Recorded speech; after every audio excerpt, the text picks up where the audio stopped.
গত 24 ফেব্রুয়ারি 2026 তারিখ মঙ্গলবার বিকাল 4টায় কক্সবাজারের মহেশখালী থানাধীন সোনাদিয়া চর সংলগ্ন এলাকায় এফবি মায়ের দোয়া 3 নামক একটি ফিশিং বোট ডাকাতির কবলে পড়ে। পরবর্তীতে জরুরি সেবা নম্বর 16111 এর মাধ্যমে বিষয়টি সম্পর্কে কোস্টগার্ড অবগত হয়। প্রাপ্ত তথ্যের ভিত্তিতে কোস্টগার্ড স্টেশন কক্সবাজার ও মহেশখালী কর্তৃক উক্ত এলাকায় উদ্ধার অভিযান পরিচালনা করা হয়।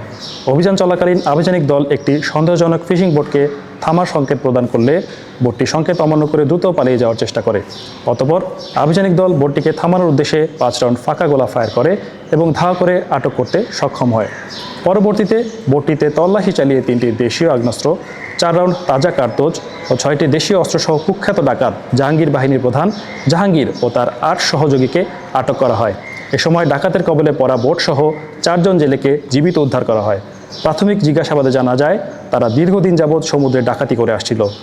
উদ্ধারকৃত জেলে ও বোট এবং জব্দকৃত আলামত ও আটককৃত ডাকাতের পরবর্তী আইনানুগ ব্যবস্থা গ্রহণের কার্যক্রম প্রক্রিয়াধীন রয়েছে। বাংলাদেশ কোস্টগার্ড ভবিষ্যতেও এ ধরনের উদ্ধার অভিযান অব্যাহত রাখবে। ধন্যবাদ। ঢাকাতে 3টা বাজে ধরছে, ধরে আদিন হয়েছে।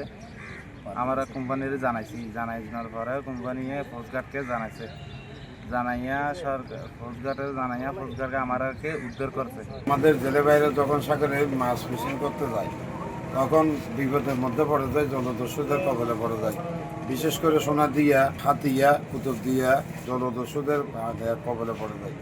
এর মধ্যে বাংলাদেশ কোস্টগার্ড বিশেষভাবে এরা যতটুকু পারে চেষ্টা করে এই যে জলদস্যুদের দমন করার জন্য, কিন্তু এদের যে জনসংখ্যা এবং এই ট্রলার কম থাকার কারণে এরা সর্বাত্মক সহযোগিতা করতে পারতেছে না।